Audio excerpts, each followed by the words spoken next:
measuring my psychiatry booth. We're making this for my birthday because it's coming up. Let me get it out.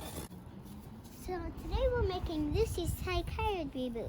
We're not done with it, but this is our first layer, and we have kind of done the second because we're using yellow paint. Here is our bottle that we are using. You can use any kind of yellow paint, but if you're making one as big as that, I request using a big bottle.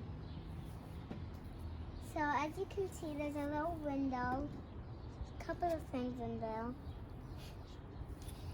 But this is our psychiatry booth. You want to come inside with me? Sure, thanks. Let's come. So here's inside. There's a little bit of stuff in here.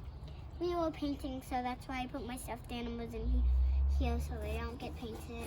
But right now, this is what it looks like. And yeah, this is my psychiatry booth. Bye!